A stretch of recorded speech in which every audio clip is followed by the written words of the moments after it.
say it out loud, though. Let's start this episode. This is episode 33 of So Well Spoken. We made it to 33. That's right. You can only Angelus get, like, is here with me. 5 of them, though. Dream Visions is here. What's going on? Slavin is not here again. He's keeping his streak alive. He ain't showing up still. We'll get him on here. He'll be back. I have faith that he'll be back. So one day he'll be back. One day. All right, so I think it was right after our last episode that Captain America movie came out. Oh, I'm sorry, Black Panther Civil War came out. Hey. I don't think it came out yet. It was coming out that... Yeah, you're right. Sorry. Continue. Yeah, it was like immediately after. Yeah. And so I assume both of you have seen it. Yes. We have. Yes. Go ahead. I was just going to say it was an amazing experience. I got to see Bucky get put in his place multiple times by Black Panther. You know, matter of fact, he put basically everybody in their place. And that was good to see. You know, it's just like I almost cried tears of joy at so many parts of the movie because it was just so amazing to me. Yeah, I was a little surprised that Marvel didn't try to like hold back on Black Panther. Me too. I was expecting it. I was like, oh, here it comes. Here it comes. Nope. No? Okay. Shit. Yeah, they just let him be the smartest, most badass person in the movie. Like, with no caveat made the entire time. None.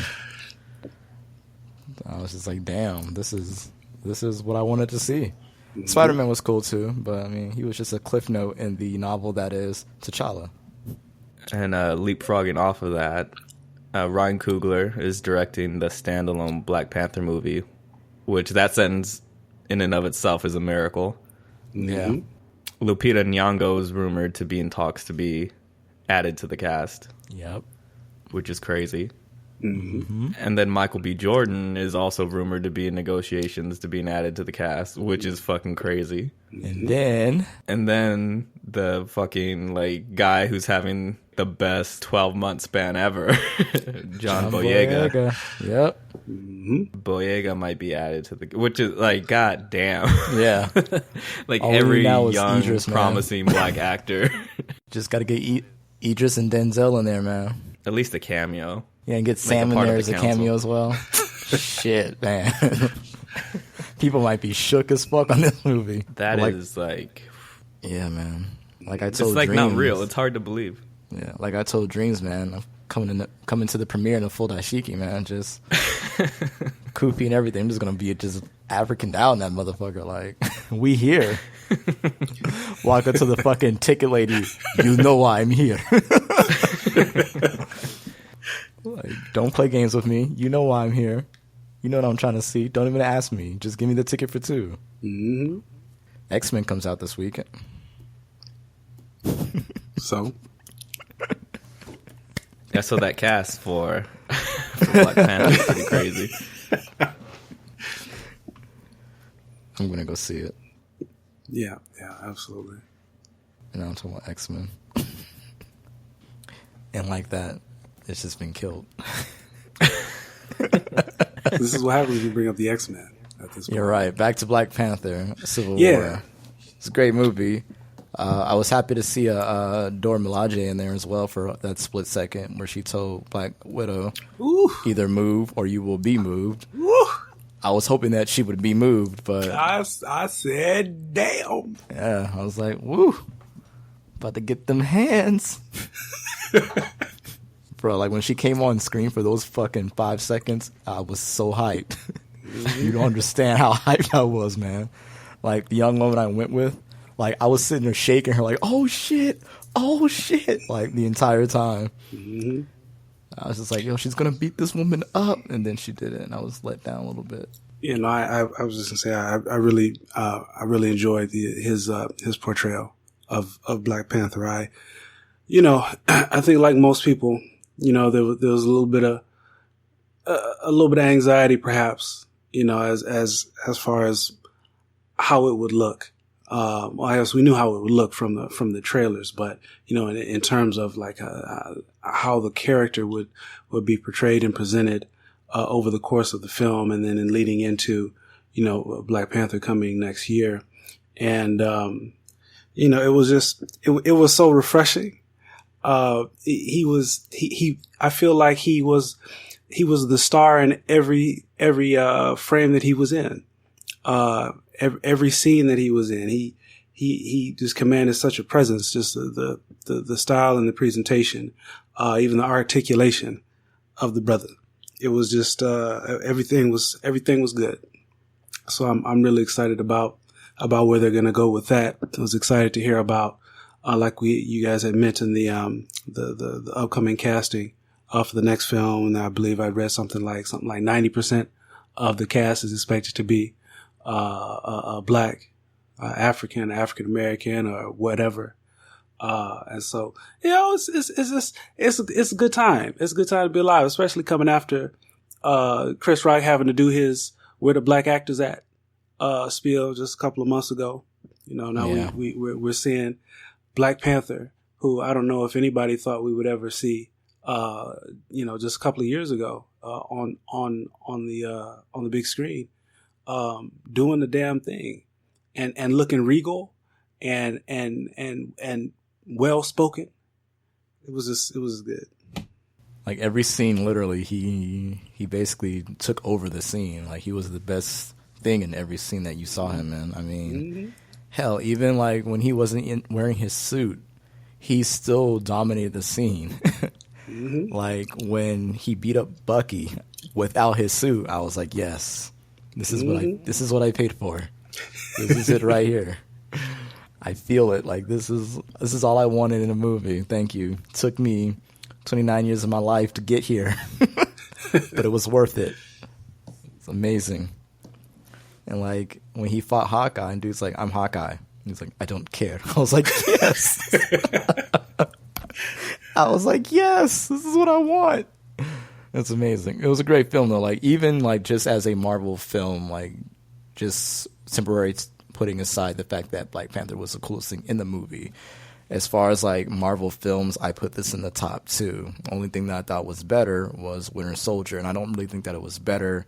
It stands toe with Civil War as number 1 in my book. And it's like, if you look back at Marvel when they first started making their movies, and you fast forward to now, like there's just like this huge progression in storytelling, camera pacing, cinematography, even the music score is like just dramatically better than when they first started. Not to say that their first entries were horrible, except for Captain America: First Avenger. That shit was garbage. But like overall, like you can see a clear progression, and like everything that they're doing, like the entire universe that they're crafting it's coming to fruition. Like you're starting to see the fruits, the labor, and it's really good to see that they integrated, Black Panther into that, and he's getting an actual role. He's a focal point, not just like a side piece character, things like that. He actually plays a pivotal role in things, and I think that's really awesome because, I love their movies, but they are overwhelmingly white as hell, so it's really good to see a person of color, and I hope that Marvel expands upon this and puts more people of color, see some Hispanic heroes, some Asian American heroes, Like, there's so much they can do with these films, and like they've got so much goodwill from the people being us, the viewers, is that they can do the things that Hollywood traditionally would be too scared to do because of their bullshit argument of, why people don't want to see other people of color. Mm-hmm. And I also think that they should get Beyonce and Kendrick Lamar to do the soundtrack for Black Panther. All right, are you guys, either of you, familiar with AirBnB?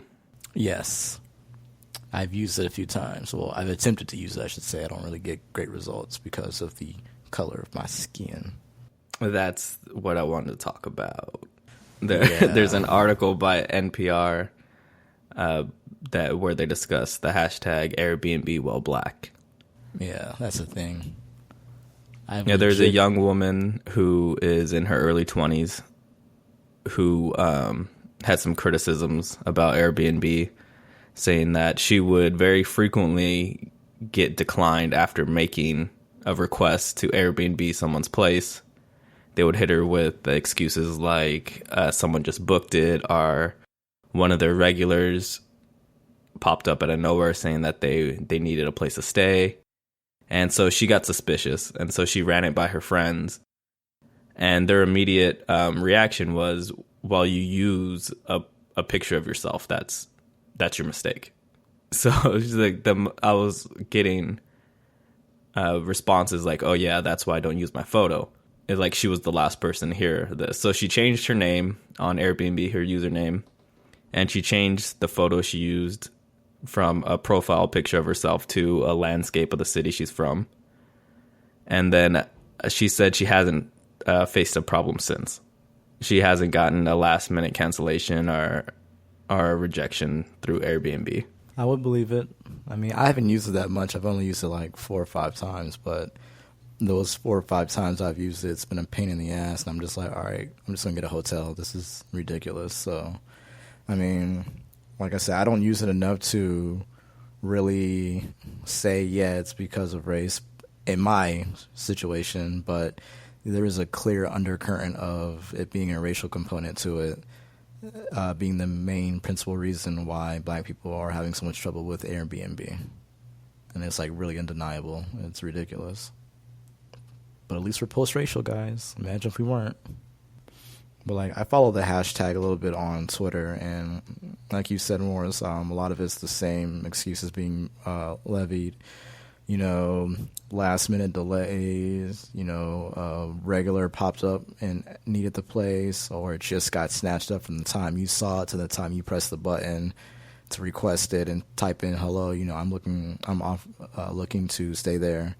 It's the same thing. Like, honestly, it's kind of like a if you really think about it, it's basically projection of like the Housing Act back in the day, but in online form. So it's kind of hilarious that we're still having these issues. Yeah, that's a good point, because as people, I mean, when you talk about race with people, they always say, well, there's laws in place where you're not allowed to do certain things anymore, like discriminate against people based on race. But there's the issue of cogs in the machine being people still have these racial bias. And so when you allow someone to run their own Airbnb, that those systems kind of get taken out, because there's no precedent really for discrimination on Airbnb. Like, there's no law against that, you know?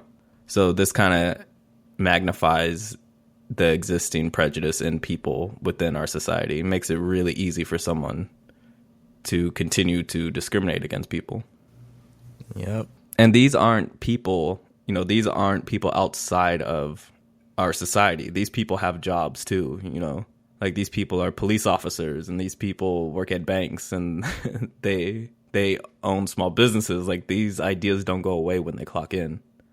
Yeah, unfortunately. And I mean, there are things that we could do, but I mean, you got like this very vocal libertarian group that is Silicon Valley, who would fight adamantly against any type of, you know, structure put into place to curb such, you know, ideas and things like that. But it's just like, at that point, they're going to complain that you're trampling on individual freedom, where the fuck that means. But yeah, fuck, there was something I was going to talk about, but I totally forgot it. I got to pull it up again. Yeah, there's this article on The Root. It's a black liberal-leaning website about news from the obviously perspective of black people. But there is this article on the race relations in everybody's favorite country that they love to point out for racial equality, that is Brazil.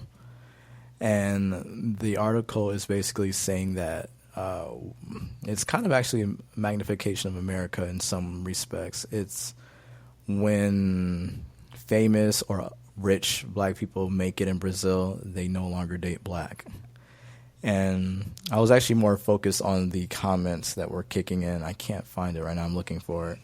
But one of the comments that was dropped was the fact that, well, somebody made this really creepy suggestion that maybe the race relation problems that we have stem from, oh God, black women are the problem. It's like, if we get rid of them, then we would have racial equality. I've never heard such nonsense in my life. But it was like, yeah, that's what I said too. I've never heard someone take that stance before. Me neither. And I'm like, that makes no sense because, like, how does that give us racial equality? But yeah, so that was their argument because they say that they being black women are the least desired. You know, if we get rid of them full stop, you know, things will be a lot better for black men. But I'm like, I'm sitting here thinking, reading it like, well, you do realize that if a black man has sex with a white woman, you're going to get a black child who might be a woman. So what the fuck are you talking about? But, like, it was interesting to read it because, like, just earlier that day I was on Twitter, which is becoming my new obsession. And, like, there's this really awesome movement of sorts of black women basically calling out, you know, brothers who tear down black women and prop up and boost up white women, you know. And so when I was reading it, like reading the women, like what they have been through, things like that, like, you know, a lot of them are coming out because of Lemonade, which is cool to see. But like one of the things that they were saying is like, you know, and this is something I've even said myself plenty of times, is that if you see something happen to a black man in the media or on TV, you know, like you watch people, they form the protesting, like it's overwhelmingly going to be black women protesting for justice for that black man. And it's like at the very same time, you know, we as black men, we join in this systematic, you know, deconstruction of black women. You know, we call them bitches and hoes. We tear them down. We point out the flaws that they have, but at the same time, we desire those in other women. So a good one is the quote-unquote black woman attitude. But at the same time, you know, you see guys say things like, oh, yeah, you know, I want a feisty Latina or argumentative Latina. And it's like, it's this weird double standard of nonsense. But like when I was reading it, like didn't save it, but one of the women, she's was like, yeah, she's like, you guys say all these things, you know, that you hate black women who wear a bunch of makeup, but you never talk to the black women who don't wear makeup. You look right past them towards those women who are wearing the makeup. You say that, you know, the ass shots are disgusting, but yet you continually holler at women with big asses. It's like you hate abnormally skinny women, but yet, you know, you hate quote unquote thick women who get too thick, but yet you constantly go towards them anyway. And it's like, you hate us, but you want us, but you hate us. And it was really crazy to listen to it and read it, like, because like so many women were agreeing with it. And what was even more crazy to me was to see so many black men basically do the very thing that they're complaining about, you know, calling them hoes and sluts over like the dumbest things ever. And it was just like, man, why? Like, I just sat there reading. I'm like, what is the key factor in these men's lives that make them this way towards black women? Because I missed that boat completely. And so it's like, I never hopped on the I hate black women boat. But it's just like, why are they like that? And I was going to ask Dreams, not to say that you hate black women, but I don't know, like maybe you know men who are like that and you can like shed some light on it. No, I don't know too many guys that are of that resolve, to be honest. Yeah, shit's weird as fuck to me. I've never understood it. Mm-hmm. Like, I notice it a lot, unfortunately. Like, even offline, like I notice it a lot. Just number one, I'm not really gonna say shit because cats these days are crazy as fuck, and I'm not bulletproof. So I'm not trying to die. But like I do notice it a lot, and it's really crazy to me, like how, like honestly, just men in general, not even just black men, but how we can tear women down, but at the exact same time, we desire them so much. Like the dude who made that thread, when women pretend to like you. And like he felt like he was entitled to a woman's like love and like attention because he was nice to her. And it's like, you should be nice to be a fucking decent human, not because you're expecting something out of it. How the hell did we get to this point? And then I realized that we were always at this point. Like there wasn't really any time in history where it was different. It was just that women didn't have any say, back in the day, but now they do. Mm-hmm. Yeah, that shit is crazy to me. This reminds me, I was walking with my girlfriend, and someone passing by just said hi to us randomly, which maybe it's not weird where you're from, but like in LA, you basically don't acknowledge other people. Like, it just doesn't really happen. I didn't say anything, and she thought it was weird, so she asked me why I didn't say hi back. And I was like, oh, it caught me off guard because no one ever does that to me. And then she was like, well, that's weird because that happens to me like every time I go out in public. And then I was like, well, let's break this down because I'm never getting any good mornings or how are you? Like, I don't get those kind of greetings walking by myself anywhere. Yeah. And then, she was like, yeah, now that I think about it, I guess other women don't ever do that to me. So it is this, I think there's a lot of misunderstanding from men on when a woman's interested and when she's just being a human being. And a lot of guys are always just kind of hoping in basically every situation they're in to like spark something. Yeah. And whenever a woman reciprocates or even initiates some sort of interaction like that, it gets misconstrued by a lot of men as her making advances towards them. Mm-hmm. When it's just a nice person trying to say what's up. So she just wanted directions. Like, I just need a little help. I'm not interested. Yeah, that shit is weird to me. Like, I don't know. Like, I don't think there was any point in my life where like I was under any delusion that a woman was obligated to like me because I was kind to her. It was like I was never being kind with the intention of you liking me. It's just like, we're just kind because that's what you're supposed to fucking do. But like, it's crazy to see so many men in general just completely miss that. Like, I don't know if it's like some kind of upbringing thing or like societal molding, which is probably is a bit of both. But it's just like, it's one of the few times I feel like a fucking foreigner in my own country, because it's just like, this shit's not normal, man. And like I said, I don't really know anybody per se who is like that. Well, I kind of know like one or two guys, but it's like I don't really talk to them a lot because like we're just because Slay doesn't come on here anymore. I mean, we should get on Slay. We should get Slay on here, get his perspective on it. Mm-hmm. But I mean, yeah, like it's a really weird phenomenon. I mean, hell, like I'm actually in the opposite end of the spectrum, because it's like because I'm like so aware that that's what women go through. I tend not to say shit to them at all. Like this chick's probably had a very long day. Like, I'm not saying crap to this person. Like, I don't want her thinking that, oh my God, here's another guy trying to get my pants. Like, no, I actually just thought your hair was dope. That was it. Beginning and end. But a couple of people I know, this one young woman, like, she was talking to me about it ever so slightly, but she didn't really go into much detail about, the things that she's gone through. But like, I was watching Lemonade, the visual, one day, and like I was just sitting there. I was like, "Damn, man, women go through a lot of shit." Like, I know that they do, but like this is the first time it's ever been like something that I've actively thought about instead of subconsciously thinking about. And so I was just like, "Dude, this shit's crazy." Like how fuck it is for them. And so like I hit her up and I was just like, "Yo, so I've kind of been watching Lemonade. So bear with me on this," but I was just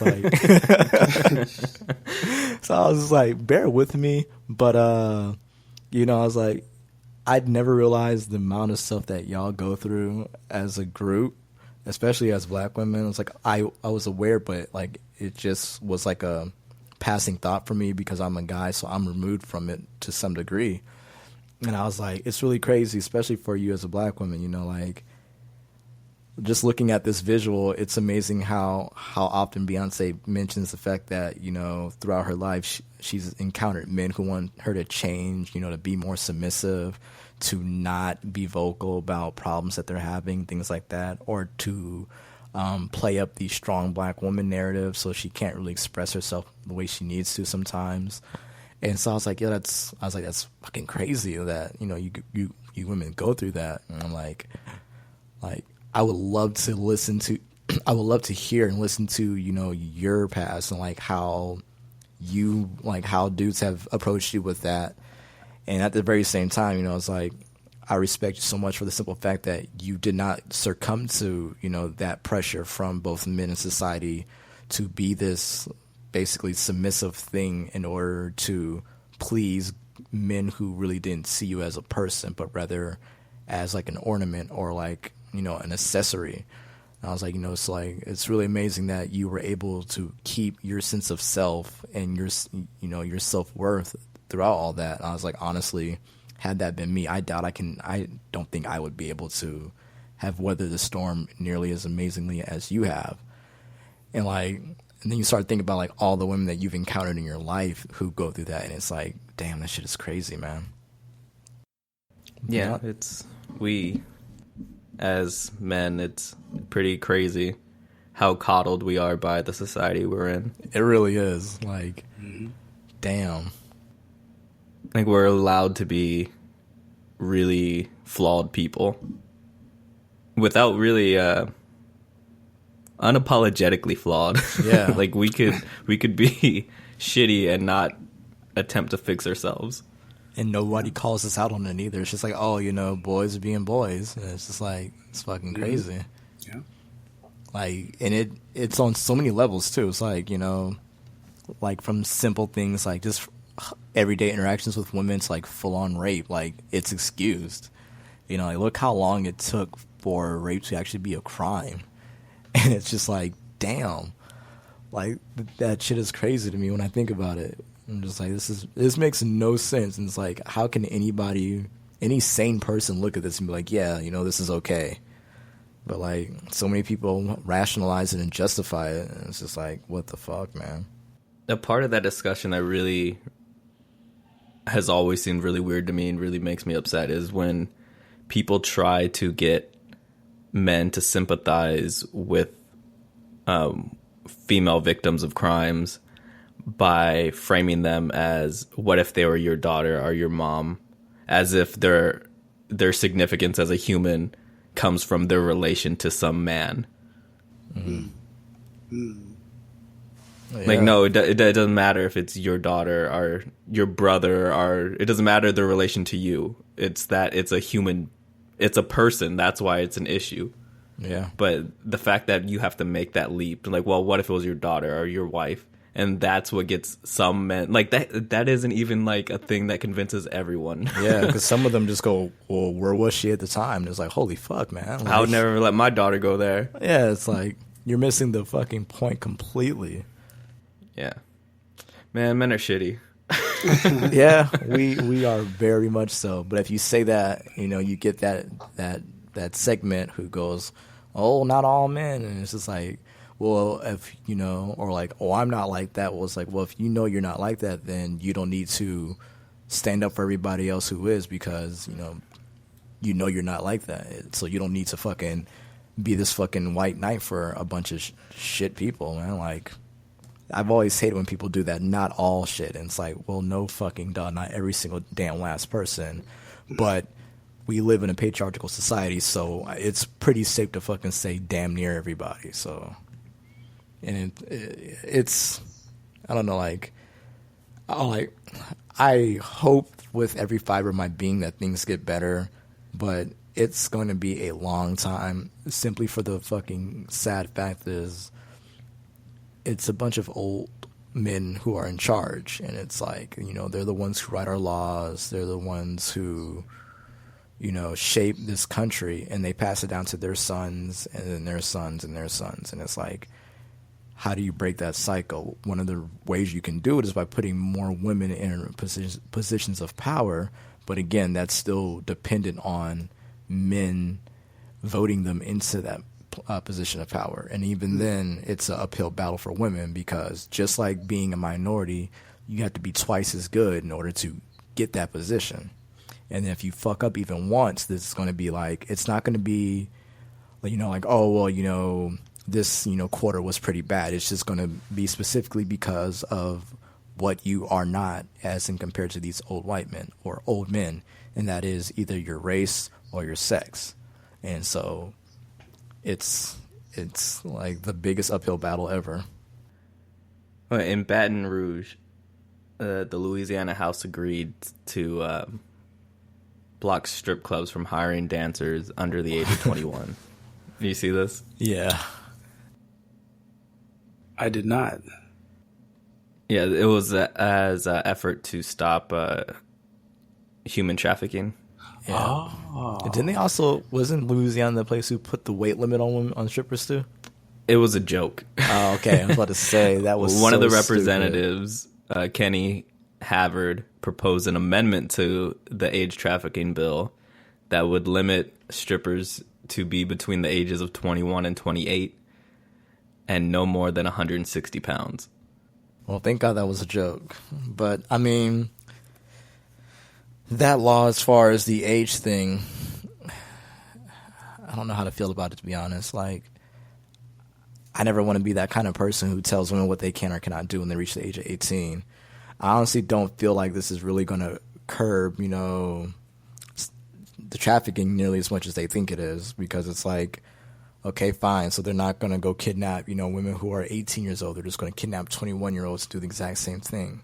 Like, it's like the idea of changing the legal age to drive from, excuse me, from 16 to 18 in order to curb wrecks. Like, you didn't curb anything. You just moved it over. Like, so instead of a bunch of 16-year-olds with no experience, you now have 18-year-olds with no experience.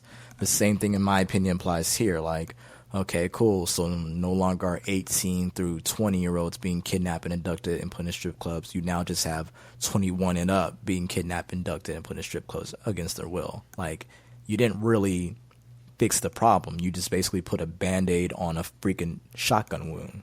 Like, okay, still bleeding out. Like, you didn't do anything, but you pat yourself on the back for saying that you did. But I know there are people who argue that this is good. You know, I know I've seen online a lot of women who are arguing that this is a good law. Like I said, I don't want to be like, no, well, you women are wrong. Like, because some of the women who are saying this is a good law, you know, they were strippers. And so it's like, well, you have a better insight than I do as a guy. So, I mean, if you're saying this is good, well, maybe I'm not seeing the right angle. You know, I'm not seeing it from the right angle perspective. So, you know, educate me, you know. But, like, from where I'm sitting at, I don't really see how this, you know, fixes the problem. Like, it just feels like a temporary, just something to pat yourself on the back to say that you tried something. Dreams, as our resident Scripper Club expert. I have no comment. What? But I am sort of, I am sort of curious, not necessarily so much about the age issue, but about the issue of human trafficking.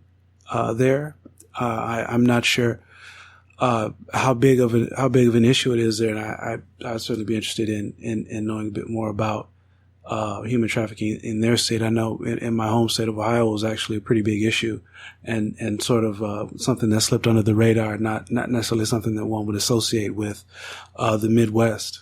But sure enough, in every state, really, in the Union, human trafficking, you know, modern day slavery is a thing. And I know, I'm sure that such a law or legislative attempt probably came from a good spirit, if you will. I think that they probably didn't mean anything bad by it. You know, just trying to figure out how they can, from a legislative body or from a legislative position, sort of try to help curb these issues. I don't know. I'm glad I'm not a politician to have to try to figure out how to address this sort of a thing. As I said earlier, I don't know if it's a good thing overall or not, but I mean, at the very same time, I will admit that at least they are trying to do something about it. I mean, I'll give them that. So, like I said, I'm not well versed on it. If anybody's listening, I'd love to be educated on it so that I can actually make give my opinion without sounding ignorant on the subject. But like I said, I don't know enough about it to go one way or another. Just from what I'm currently looking at, I don't really see how this really truly solves the problem. But I do understand that, you know, that at the very least, there are a few 18-year-olds, 19, 20-year-olds who are a little bit safer now. I mean, no, honestly, I don't. Would they really be safer though? Because I mean, instead of just throwing them in strip clubs, they're just going to, excuse me. Instead of just throwing them on the strip clubs, they're just going to throw them on, street corners. Like, are they really safer though?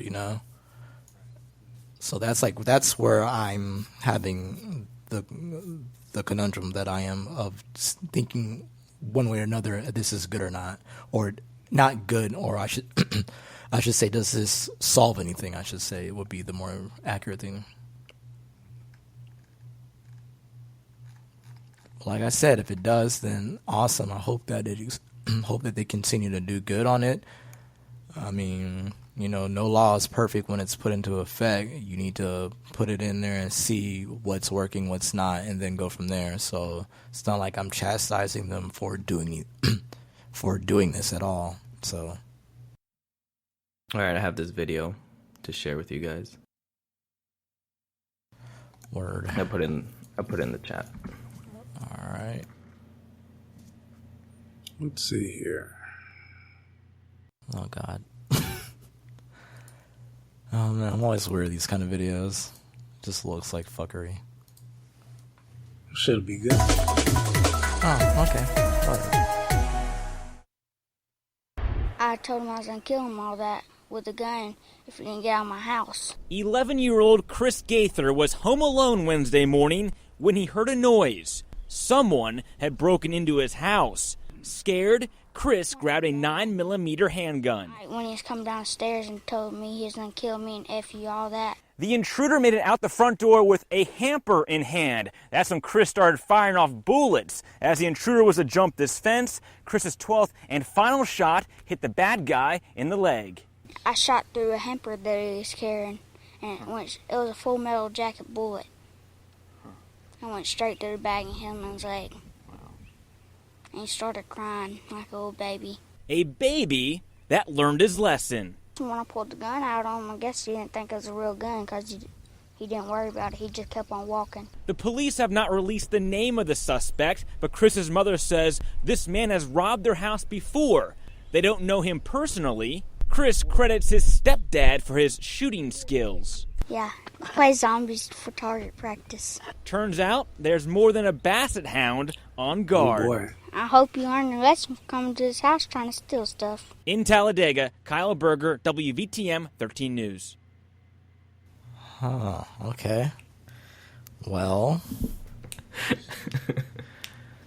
Huh. The video is an 11-year-old from Talladega, Alabama. He was home alone. Someone broke into his house, which in the video they made it sound like this guy has broken into the house a couple times. Mm-hmm. And as he was leaving the house with a hamper, the kid shot a handgun 12 times and hit the guy once in the back of the leg. Yeah. Yeah. I mean, whew. Well, so here's the thing. The guy was fleeing, so he was shooting somebody who was running away. Walking. He was walking away, apparently. Yeah. I'm pretty sure in the state of Florida, if you're shooting somebody with their back turned to you running away and you kill them, you can actually go to jail for that. That's number one.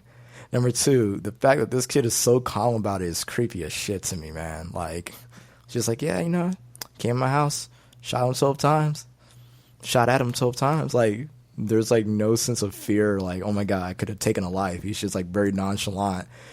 I would shudder to think what would happen if he had he actually killed that person. Like, would he still be that calm and detached from the entire situation? Because that's creepy as hell. Like, we've got a gun problem. I'm hopeful that it's just naivety where it doesn't cross his mind about murdering a person.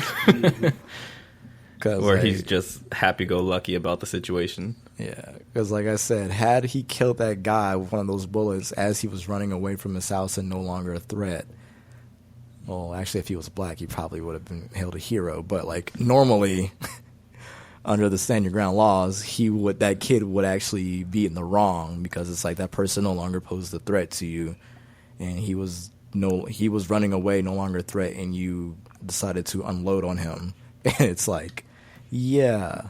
But on the other hand, it's cool that he protected himself when the guy was in the house and was very much a threat. They live in the middle of fucking nowhere, literally. And so it's like, that's cool, I guess. I mean, not that I guess, but like, that is cool that you were able to protect yourself, because it would have taken the cops probably an hour to get to your damn place, judging by the fact there's no other life form around. And so it's like, that's cool.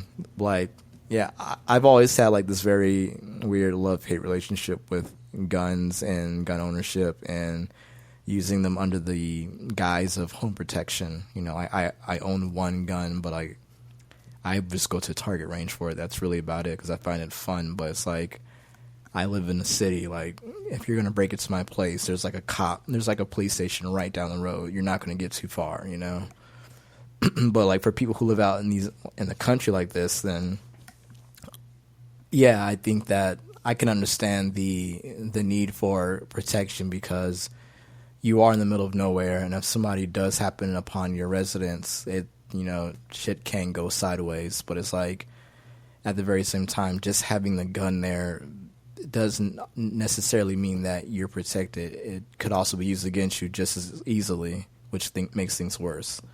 So I don't know. I've never been a big fan of America's gun fetish. It's always been really weird to me. Like, people collect them. I'm like, yeah, like, dude, they all do the same thing. They kill. I don't understand why you need the latest bullet. Like, when some cheap gun can do the exact same thing as this $20,000 gun you just purchased. It's ultimately going to kill somebody. I don't understand it. Yeah, I guess I'm a little bit confused about the stand your ground laws in this particular state, because as Angelus had alluded to, this guy had almost left the premises. He was certainly on his way out, climbing over a fence or something, and he popped him in the leg. I'm not sure about that state, but I know in Florida that's not okay. That's lawyer up time. Yeah, if you shoot he's somebody. in Florida. Wait, this is Florida? Talladega. Oh, well, I'm confused then. I don't know. I don't know why this is so cool. Everybody's saying cool. The reporter saying like it was cool. Everybody was like, it was like. No, this is Birmingham. Yeah, I thought so. Alabama, right? Yeah, JK. Talladega, Alabama. Yeah. Okay. Yeah. There's a couple Talladegas. Yeah. Okay. Never mind. Whew. But I don't think there's any state that says it's cool just to kill someone if they ever at any point broke into your home. No. I'm sorry. I don't mean kill him. I don't think he killed him. He just shot him in the leg, like right? using physical force. Like, once someone's leaving your home, I don't think the law is going to be on your side in most states. Yeah, that's because Florida has pretty gun-friendly laws. Yeah, they're pretty gun friendly, but they make it very clear when you go through the training, the concealed carry training, that if you shoot somebody, be ready to lawyer up, because it's not a game, and especially in a situation like this, somebody, you shot somebody in the not necessarily in the back, but in the back of the leg. In this case, at least, they were not a threat to you anymore. They were leaving. They were hands full. I'm not entirely clear it's almost celebrated in this clip, right? Like, yeah, that's the thing that caught me off guard was how celebratory this video was. It was like kind of goofy, like they treated it the same way they treat like squirrels who jet ski. Yeah, like, look at this cute story where this kid shot a man. Yeah, the whole tone of it is just it threw me off. And the legal ramifications of it continue to make me wonder about what the gun laws in that state are. This is a minor, picking up somebody's gun and going and shooting somebody. I have questions. I have questions too. Yeah. Because he is 11. I mean, I get that apparently his father was teaching him how to use guns, but an 11-year-old home alone with the gun seems like a bad idea. Yeah. That's the first thing that jumped out at me. But then again, if 11-year-olds home alone in the middle of nowhere, they kind of like... Yeah. So I'm conflicted on that front. Yeah. And then he shot this dude as he was leaving his home. And not only did he shoot him, he shot 12 times. Yeah. And hit him once. Yeah. Isn't there a law? Well, not a law, but yeah, isn't there a law against actually like reckless firing of your gun? Because I know, like, isn't it in Florida like if you just brazenly fire your gun, like the whole clip like that, and you strike somebody else, you can go to prison for that, obviously. But like, I'm pretty sure like there was something saying that shooting somebody who was fleeing, like if you brazenly shoot at them, knowing that you cannot hit them with any certainty, like that, there's not a law, but like I should say it's frowned upon. Like it can lead to a lawsuit. I don't know, but like yes, discharging of a firearm is a big deal. Yeah, like, I know you just can't go around just dumping freaking 12 rounds randomly. Yeah, like there's no like I'm gonna fire some warning shots at the ceiling. That's not okay. It's not okay. Not in Florida anyway. That one woman went to jail for that. Yeah, which was wild. Yeah, that was wild, but it's America, so the laws don't work equally across the color barrier spectrum. I mean, but like, yeah, like the fact that this kid, just dumped 12 into a person who's fleeing, whose back is turned to him. Like, they're treating it like as like a feel good story of like, this little kid is awesome, but it's like, had that kid hit that dude in his femoral artery, the story would been a lot darker. Like, young man, like little boy kills a fleeing man, and then like it's no longer cute anymore. Mm-hmm. And like the thing that, like, would you charge him as an adult? Probably not. It's like, would he even be charged? Because it's like they're going to like probably argue, well, he was home alone in the middle of nowhere. Like, the gun laws, like, and how they apply it is so slippery. Like something like this, it would really. I'm gonna say I'm happy it turned out the way it did. Yeah, because I'm not. I wouldn't be surprised if like this kid like wasn't allowed ever to own a gun in the future, or if he got like a medal from the mayor. Right. Yeah. Like, you don't know what would happen. So it could go either way. Huh? Yeah. And I am so upset. I thought Talladega was in fucking Florida. It's okay. Fuck. I never knew it was in Alabama. Jesus Christ. It sounded like a Florida place. It sounded like a Florida happening. Yeah, like, oh yeah, I looked at it, I was like, yeah, this is definitely Florida. Talladega. It's a Florida as hell story. Yeah, I'm thinking like Talladega Nights, like, isn't that racetrack in Florida? And then I realized it's in Alabama. Damn, man. Can't win them all. You can't. You don't understand though, man. Beth, who listens to this podcast, she'll never let me live this down. It's over for me. I'll make sure it stays in. Thanks, Moris. I appreciate you, man.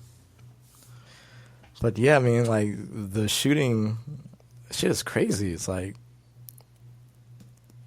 I just think it's crazy just how quick we are, well, they are, to cheer for, these kind of things. And it's like, it should be taken a little bit more serious than that, regardless of the outcome. Because at the very end of the day, like, had he killed that guy, that's one person who's no longer with us, and that's another person who hopefully is scarred. Like I said, this kid seemed very happy-go-lucky about the whole thing. And at the very end, he was like, hey, you come on my property, I'm going to shoot you. Like, wow. Like, no care in the world about killing somebody if needed. Like, that's creepy as shit to me. Yeah. That's a big part of America's love of guns that always rubbed me the wrong way. Yeah. I mean, I can admit, as someone who's not a fan of the gun culture in America, that guns are fucking cool as fuck. Guns are just cool, okay? I'm a little boy at heart who thinks guns are cool. But if you're gonna like be a gun owner and teach your kids how to use guns, maybe this kid should be a little bit better educated on guns. Yeah. Like, if you're gonna have guns around, maybe treat it with a little bit more respect. Yeah, that's the thing that we do not.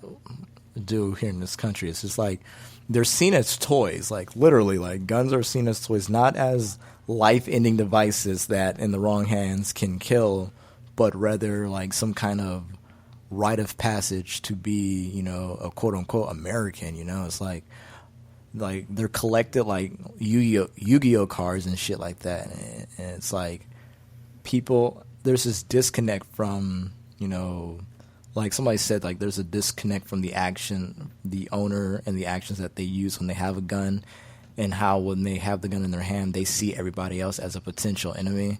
And like, it's creepy as fuck when you really think about it. Like, I have yet to run into anybody who open carries. Don't think you can even open carry. But it's just like, the fact that they're so revered and seen as such toys, you know, they give them to kids at, you know, their 10th birthday, take their kids to like crazy gun ranges where they're allowed to fire all kinds of weaponry.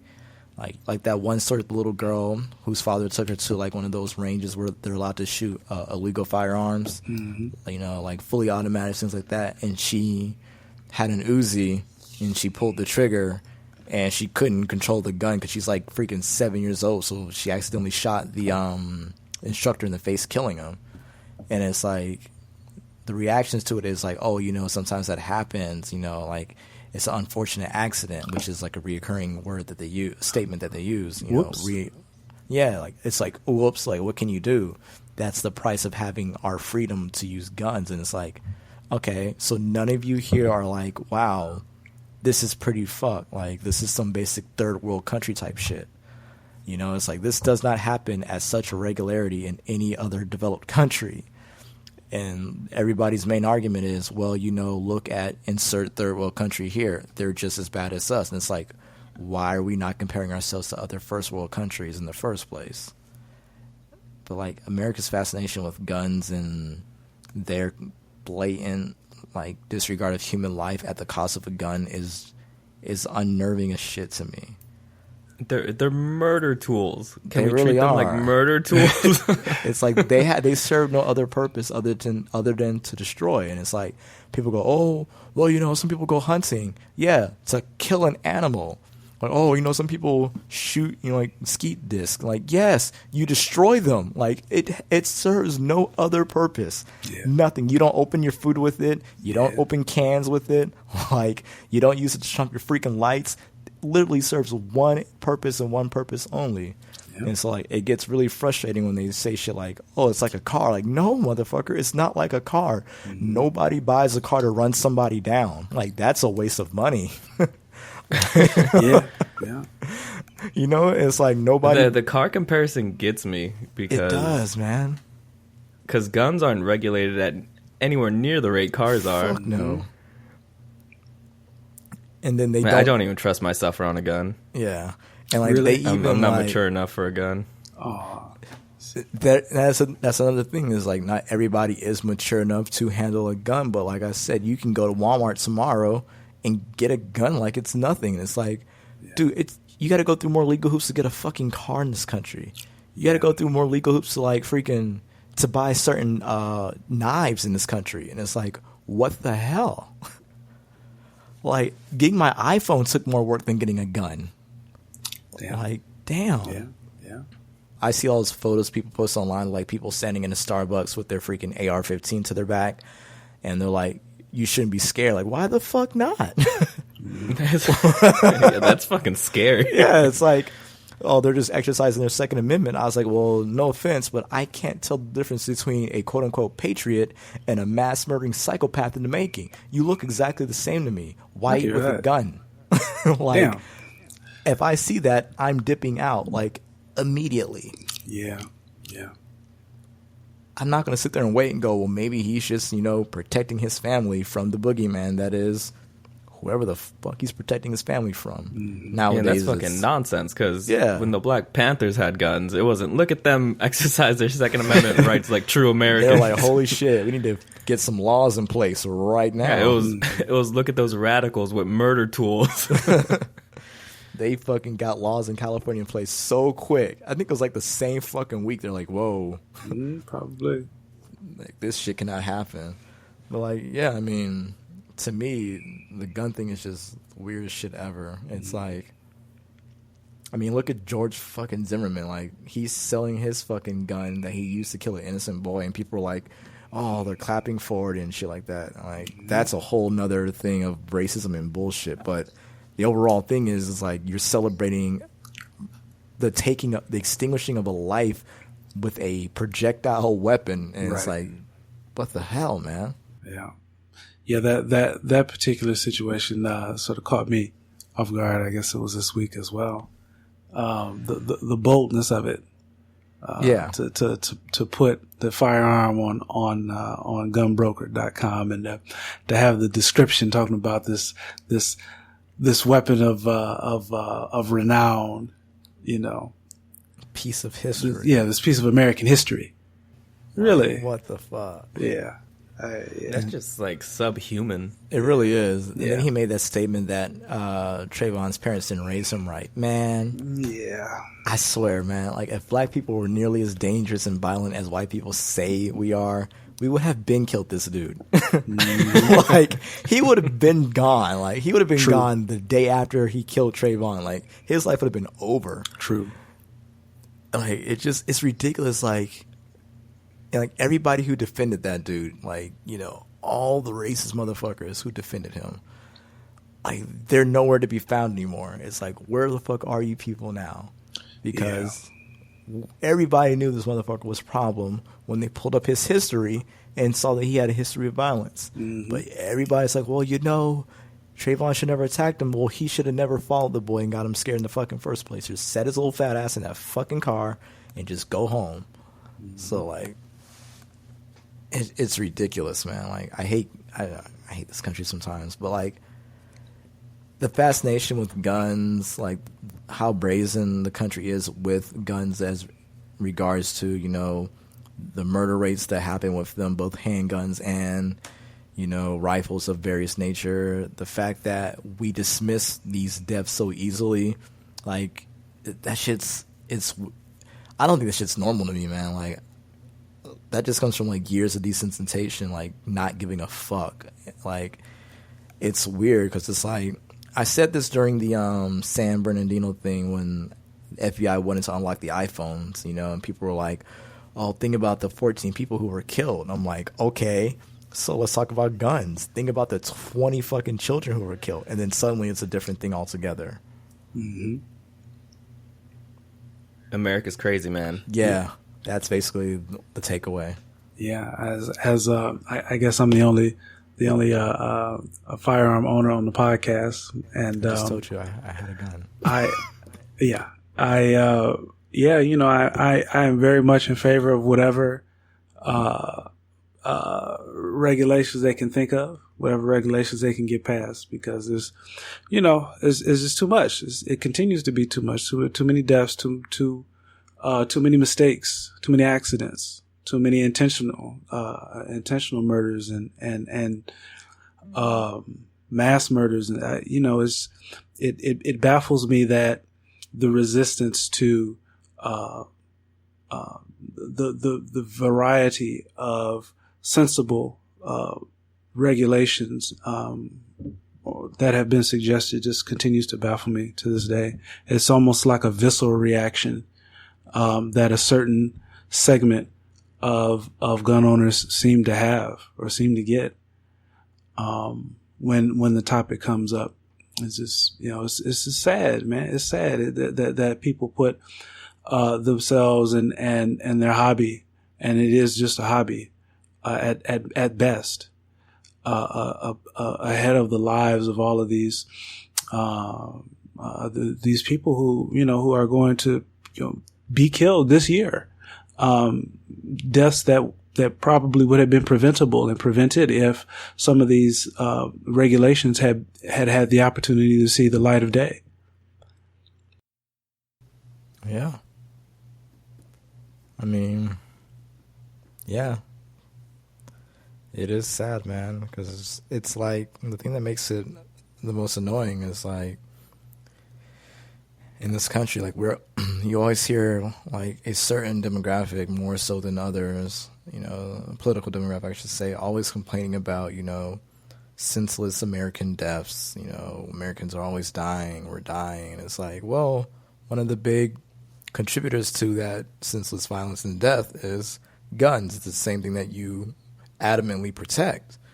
And it's like, I find it amazing that the NRA has effectively blocked our own government, our own federal government, from doing any research into gun violence, which makes no sense on any level. But it happened. Like, the NRA blocks the federal government, has basically convinced the federal government to pass a law saying that the federal government cannot, look into gun violence and gun deaths. And it's like, how the fuck did that even happen? Like, how did you manage that? And like, the NRA and the gun lobbying association, all the other associations, they wield so much power within America that they can shape the narrative to what it is they want. So, it's like, if you don't want to talk about, the fact that,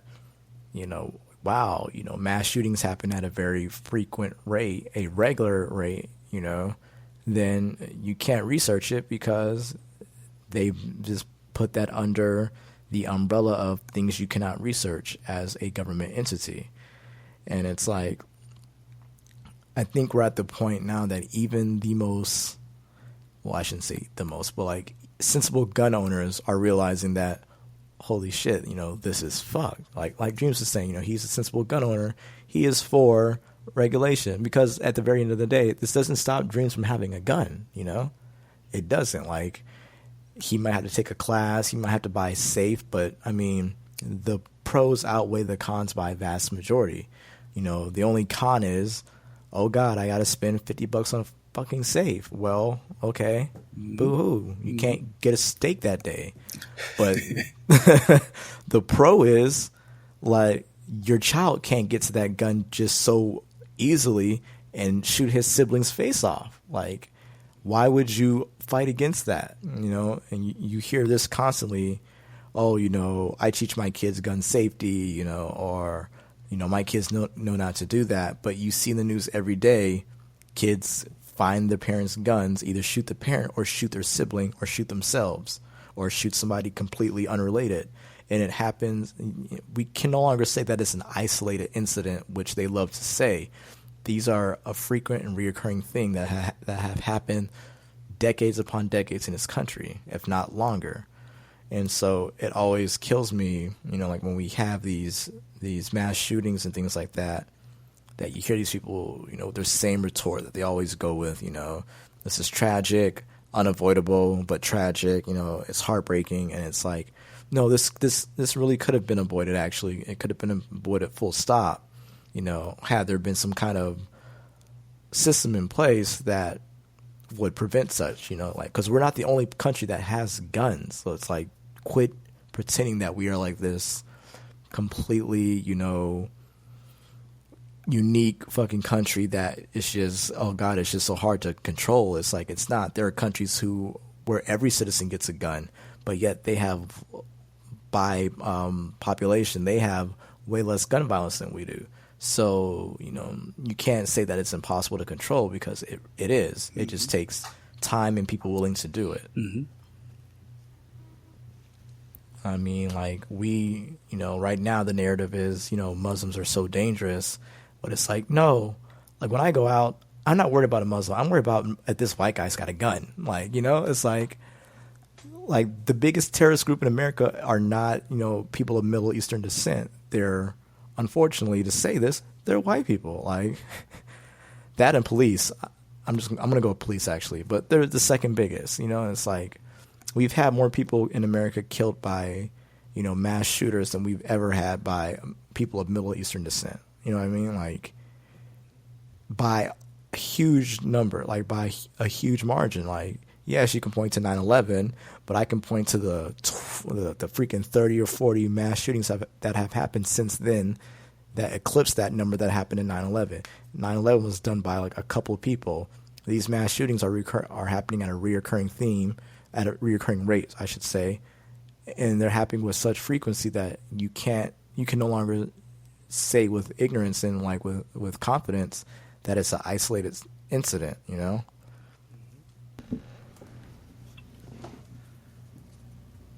All right, let's end on a softer note. Angelus, what'd you do for Mother's Day?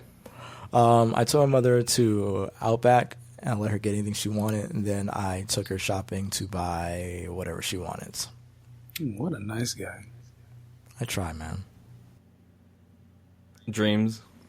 So my mother's about 1,500 miles away, so I just sent her a couple of really nice cards, with some gift cards to go to a local spa. She can get her hair and nails did and get a massage and all that kind of good stuff. That's nice, Dreams. Why did you say it like that? I'm just you too, Angela. No, I feel like you were going to be like, "That's cool, Dreams. But this is what I did for my mom." I know, right? Oh no. I took my mom out for dinner. It's always a good go-to, man. Especially when your parents have everything. You're just like, "What the fuck do I get you?" Dinner time. Yeah, so it was dope. I enjoyed my Mother's Day. Good. Word. So well spoken. We all care about our mothers here. We do. I'm gonna assume Slay did something nice for his mom. I'll give him the benefit of the doubt. Got us some free Coke products. I guess that's the end of this episode. All right. Oh, don't forget, Bevel. Get that plug in right there. Bevel. Buy Bevel razor. Make sure you thank Tristan Walker for that razor. Then remind Tristan Walker that we're here at SoWellSpoken.com. Set up a Twitter account. It takes like 3 seconds. Just add him real quick. Like, hey, So Well Spoken sent me here. We're just trying to we're just trying to move up in the world. That's all we're trying to do, man. If we could get to the point where this podcast doesn't cost us money, that'd be great. Yeah. It would. Tristan Walker can help us do that. He got us one check, won't ever have to worry again. Really don't. It'll be dope, man. I think it's a really good thing, just get that minority excellence going. But he's just not being cool with it right now. It's cool though. He'll feel us eventually. But yeah, I think that's it. Yeah, I'll see you guys next time. All right. Later.